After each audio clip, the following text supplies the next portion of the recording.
আসসালামু আলাইকুম সবাইকে। বগুড়া জেলার সারিয়াকান্দি উপজেলার কালীতলা ঘাটে স্বাগত। তো এখানে বেড়াতে এসেছিলাম। তো যমুনা নদীর ঘাটে, কালীতলা ঘাটে অনেক একটি পপুলার জায়গা বেড়ানোর জন্য এবং নৌকা ভ্রমণের জন্য একটি আদর্শ জায়গা। তো এটি আসলে মেন যমুনা নদী। তো এদিক দিয়ে অনেকেই চলাফেরা করে নদীপথে।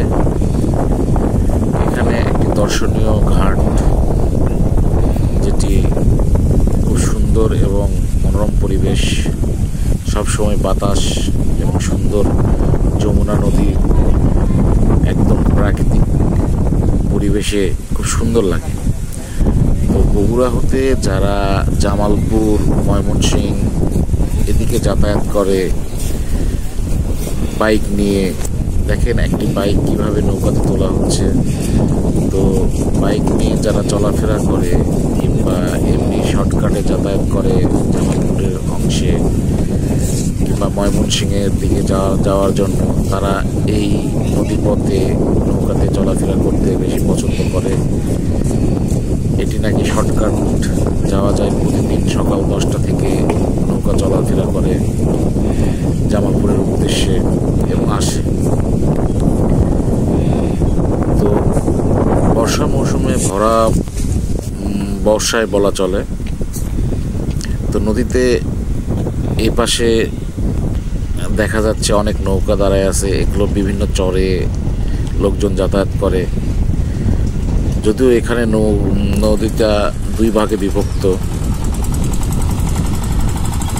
চরের মানুষেরা এদিক দিয়ে সারিয়াকান্দি হয়ে বগুড়াতে যারা যাতায়াত করে, তারা এই নৌকা পথে যাতায়াত করে।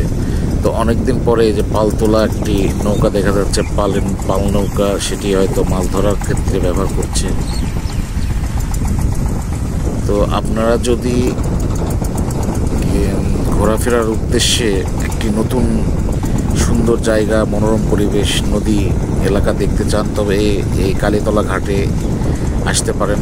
পাশে কিছু দূর গেলে আরেকটি মনোরম পরিবেশ ঘাট আছে, সেটির নাম প্রেমতলী ঘাট। তো আপনারা ইচ্ছা করলে এদিকে ছুটির দিনে বেড়াতে আসতে পারেন। তো যাই হোক, আমার এখানে আসা হয়েছিল, খুব ভালো লাগলো জায়গাটি। এর আগেও হয়তো আপনাদের এই কালীতলা ঘাটের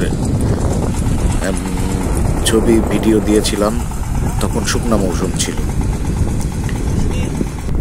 তো ধন্যবাদ বন্ধুরা। তবে সবাই একটু আমার পেজটিকে ফলো করবেন এবং শেয়ার করবেন, সাবস্ক্রাইব করার চেষ্টা করবেন। ধন্যবাদ।